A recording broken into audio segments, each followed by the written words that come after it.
Ladies and gentlemen, please welcome to the stage Mr. Al Mason, Honorary Senior Advisor to USISPF.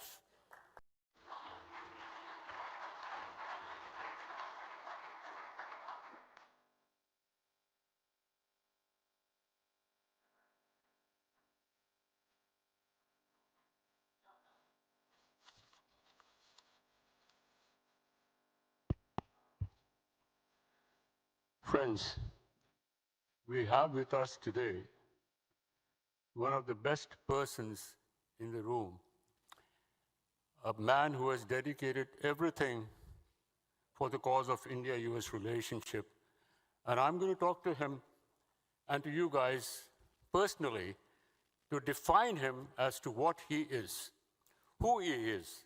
So I want you all to listen to this very carefully. I've had the privilege of knowing Ambassador Sergio Gor for more than 10 years. What you see in public is exactly who he is in private. Warm, sincere, loyal, humble, always smiling, always investing in people. When it comes to statecraft, Ambassador Sergio Gor is a master class of friendship diplomacy. Just as President Trump is known for the art of the deal, Sergio Gor is known for the art of friendship. Friendship is his DNA. Relationship are his operating system. To understand his impact, let's flash back just 1 year. The historic Trump-Modi relationship, once the envy of the world, had entered a very challenging phase. Trade, domestic priorities, bureaucratic challenges, media noise. The warmth of Howdy Modi and Namaste Trump had begun to fade. Across Washington, New Delhi, and the world, the census was clear. The extraordinary friendship between President Trump and Prime Minister was losing momentum. So what does President Trump do? The greatest showman. He does what Hollywood always does. Whenever the storyline becomes complicated, you introduce a new character to reconnect the story. President Trump did exactly the same.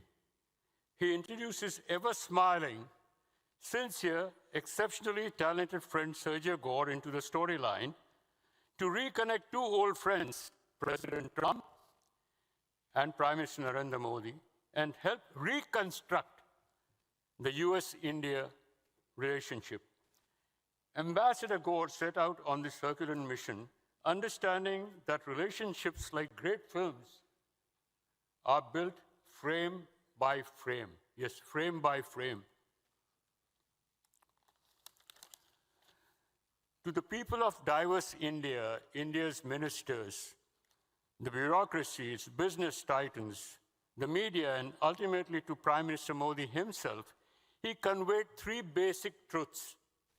One, President Trump respects India's rise. Two, President Trump admires Prime Minister Modi's leadership. Three, President Trump wants a stronger India-US relationship. At the same time, Ambassador Gore helped President Trump understand Modi's new India, speaking in Trump's language of scale, ambition, growth, limitless potential, and the aspiration of 1.5 billion people. To India, he sold Trump. To Trump, he explained India. Such was Gore's brilliant statecraft. And then came the climax, G7 in France. The world saw the handshake, the warmth, smiles, chemistry between Trump and Modi. But behind that moment was 6 months of relentless relationship building by Sergio Gor. What happened next? Well, the next chapter is already being co-scripted by Sergio Gor. Secretary of State Marco Rubio is expected to visit India this year. President Trump may visit India next year. These are powerful signs that the US-India relationship has regained historic momentum.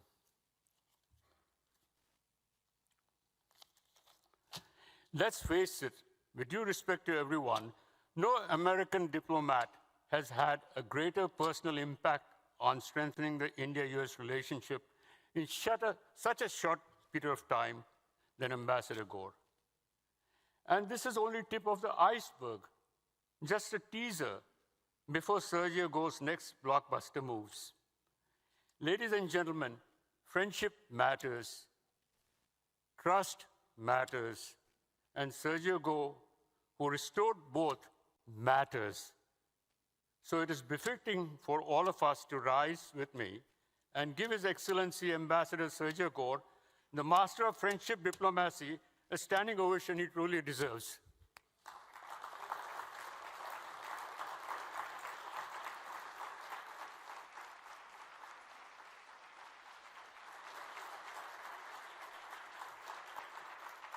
And I must also thank John Chambers, Mukesh Aghi, Gaurav, and his team for putting up such a great show, Thank you.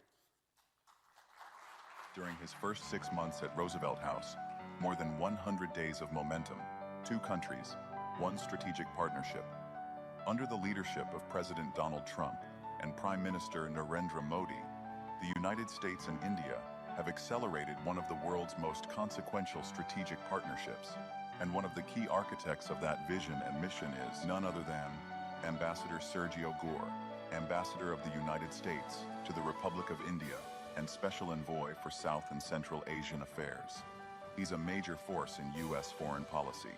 As President Trump stated during his time as Director of Presidential Personnel, he has been vital in shaping affairs and assigning key executives and officials that could help the President deliver on his vision for the country in his second term.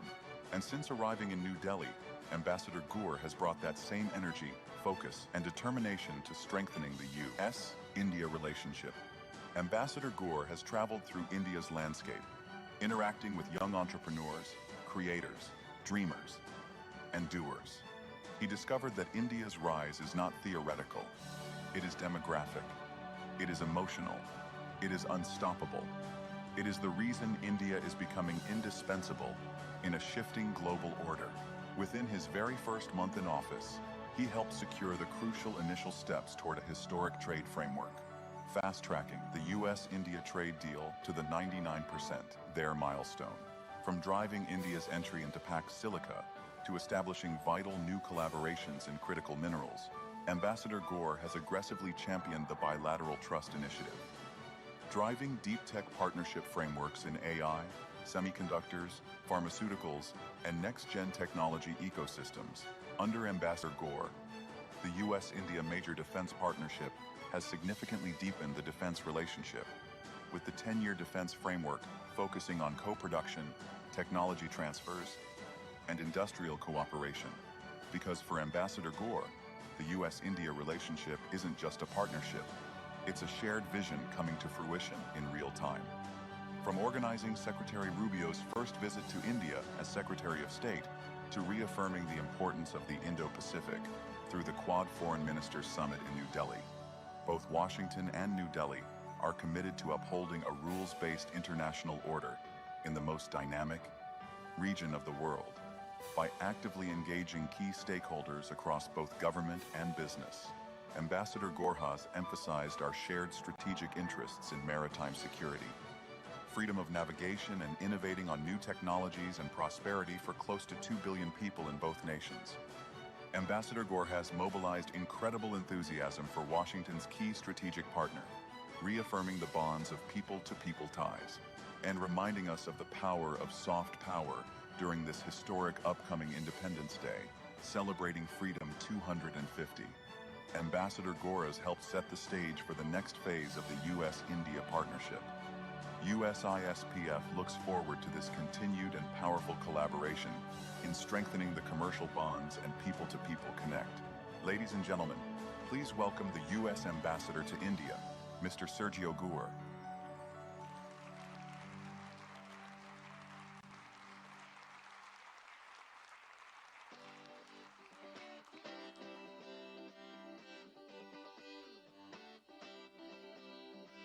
Good afternoon.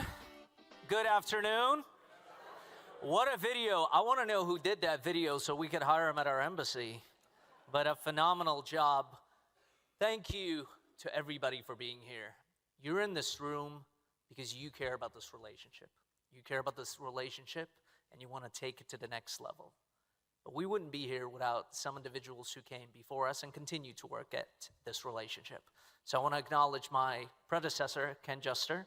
Thank you for being here. I want to acknowledge my great counterpart, Vinay Quatra, the Indian ambassador to the U.S. And I also want to mention a dear friend of mine, Dave Bratt, who's sitting right here. And for those of you that do not know, President Trump recently nominated Dave Bratt to be our ambassador to Australia. And so we look forward to having you there and welcoming you into our Quad meetings. So thank you, Mukesh, John, for organizing this. You guys have been at this for a good time and for a long time.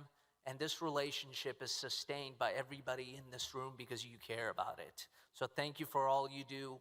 This is a vitally important organization. I also want to thank my dear friend Al and his wife who are sitting right up here at the front. I've known Al Mason for about over 10 years, I would say. And I remember at one point, Donald Trump Jr. had a book come out, and it was his first book. And Al said, you got to come to New York. We're going to do an event for you where it'll be small. We walked in, and there must have been 1,000 people, and most of them were Indians or Indian Americans. It was one of the most incredible events, and it stuck with both of us. But from those days, Al has been a friend to me. He's been an informal advisor, and he's someone that I continue to stay in very close contact with. So thank you for all you have done and continue to do. Look, I've been in India now 6 months, and we've seen some incredible things happen. As President Trump likes to say, we're results-driven. And so we like to see things happen. We like to achieve things. I did not go to India to sit at receptions. I went over there to be able to increase this partnership that is so vitally important to both of our sides. In my first month there, we had announced an interim trade deal. That trade deal we thought was done until the Supreme Court decided to have another way. And so we continue to pursue that, and we are very close. Just last week, U.S. Ambassador Gore visited us in New Delhi for 2 days. And we are hopefully in the final steps of this deal. Most of this deal is complete. There's a few items that remain from both sides, but it's in the last 1 or 2% of that deal. And people ask me, why is this taking so long? We've been at this trade deal for 1.5 years. To put it into perspective, the European trade deal took 20 years. And so no matter what, as long as we beat the European deal, I think we're in good shape. But I'm determined to bring this to a close because this is a deal that is beneficial to both sides. This is not one side or the other. This is a win-win situation where both sides can do incredible things and do take this relationship to the next level. It's also a deal that, frankly, for a lot of individuals in this room, brings stability. For those of you that trade bilaterally, it's something that's incredibly useful and helpful. India was also invited and joined among the first 10 nations into pact Silica. I understand you just heard from Jacob Hellberg, who was here a few minutes before I was. It's an incredible partnership. And pact Silica comes down to one thing, and that is trust. The United States didn't just invite every single country in the world to join pact Silica. We're inviting individuals that we trust, that we can work with, and that can continue working with us in the future. In the 6 months that I've been in India, I've seen the incredible potential. And that incredible potential is in every sector. There's not a day that goes by that a new item pops up for our two countries to work together. You name the sector, and the United States and India can work together and take it to an incredible height. So whether that's AI, technology, defense, it's unlimited potential, as I like to call it. And I aim to harvest that and to bring the two sides together. And it comes down to that win-win situation. The United States wants to work hand in hand with India. We care about this relationship. We have a president who deeply cares about this relationship. I was just with him before the weekend started here in DC, and I got to spend about 2 hours with the president. and he was captivated by what I have seen in India. He has very fond memories of India. His visit last time, it was one of his most remarkable visits that he continues to talk about. He holds India in a very fond place, that it's an incredible thing to have. And so I look forward to, at some point, as Al mentioned, having the president visit us back in India. One thing that I'm proud of is all the embassies compete. So you got your work cut out for you, Dave. But all the embassies compete to bring investment back into the United States. And you have these beautiful embassies in Europe, and they come up on stage and they say, we're proud to announce $500 million. We're proud to announce $700 million. Our embassy in New Delhi, this year, we were very proud to announce that we brought in $20.5 billion in new investments. And thank you. And that put us in first place by far. So it's an incredible, gratifying thing. Again, it comes down to trust. Not a week goes by where an American company comes to see me and they ask me, Ambassador, is it safe to invest in India? Will our IP be protected here? Or will the laws change next month? Is the tax system here safe? Or is someone going to come and shake us down in 6 months? And it's an incredibly gratifying thing to say that the United States trusts India, we work with India, and we look forward to identifying those next opportunities for both of our sides. Since I've gone there, we've also focused on bringing high-level visitors. And that included everyone from the Secretary of the Army to the Secretary of Commerce. And recently, I was very proud to have my dear friend Marco Rubio visit India for 4 days. And not only did he visit India, he went across India and to multiple places. So from Calcutta to Jaipur, Agra, Delhi, he had an incredible time. The President and I were with Prime Minister Modi just last week in France at the G7. And Secretary Rubio was there. And the Prime Minister came over to the Secretary, and his first question was, how did you like Jaipur? And the Secretary was amazed by the history, the colors, the beauty of these incredible places, and promised the Prime Minister that he's actually looking into coming back before the end of the year for another visit to India. So I know I'm excited to have the Secretary back, and word has gotten out around Washington. I will tell you, I was only in Washington 1 day last week, and I probably had 3 or 4 different cabinet secretaries that have all asked, when can I come visit? And so I anticipate having several more before the end of the year, and we're very pleased with that. I want to make an announcement here today. As the video mentioned, we were very pleased to have the Quad meeting in Delhi, and that's something we aim to build on. And one of the things that we're actually looking to do is, in about 2 weeks, all 4 of our foreign ministers will be in the Philippines. And we're looking forward to having a Quad meeting on the sidelines of the Philippines. And so that is not to take away from any of the other nations. Those will continue. We do aim to have a Quad meeting at some point, a ministerial Quad meeting in Australia. But in the meantime, in 2 weeks, we're hopeful to have this Quad meeting in the Philippines with all of our 4 partners. Results matter. Every single week, I tell my team, what is it that we're going to achieve for the American people? And what is it that we can identify that is a win-win for both of our sides? To everybody here, and I've met most of you, and a lot of you in Delhi, but to everybody here, just know, the U.S. Embassy is open to you. The U.S. Embassy is open for business, and you are welcome to show up. And a lot of times people show up without an appointment, and we still figure out how to make it work. I try to meet with any business community individual that does show up, because it's something that matters deeply to me. I come from the private sector, as does the president, and so it's an incredible, gratifying thing to be able to create jobs here at home and identify those win-win situations for us all. As I mentioned, the trade deal, we're close to getting it done. Very active negotiations. I mean, pretty much the last 3 weeks we've had travels back and forth. Minister Gore was in New York. Then we had the assistant USTR rep in Delhi, followed by Ambassador Greer in Delhi right afterwards. So again, our embassy is open to you. Please come visit us. Please let us know how we can help you. As the video and some other individuals here mentioned earlier, over the past 2 decades, our bilateral trade has increased from 20 billion to 220 billion. That's an incredible jump. And it's also something that we're gonna take to a much higher level. And so what President Trump and Prime Minister Modi announced is a bilateral trade goal of $500 billion over the next few years. That's an astounding number that is unmatched. We're ready to do so much with India. India exports more to the United States than anywhere else by far. When it comes to defense exercises, we have more defense exercises together than any other country that India participates with.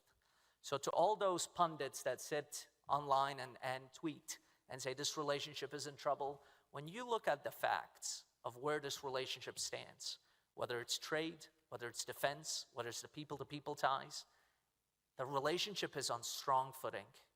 And we need everyone here to continue working towards taking that relationship to the next level. I thank you all for being here, and I look forward to taking your questions.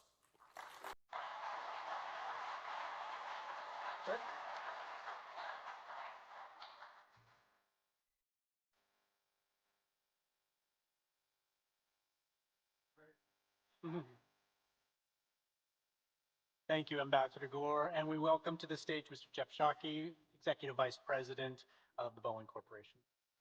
All right, so let's jump right in. I know you've got some time pressure, Ambassador.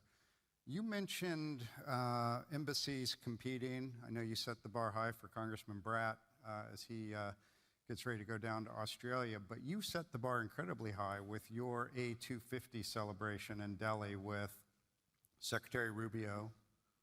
You had the president call in on the line. You somehow found a way to get the village people there.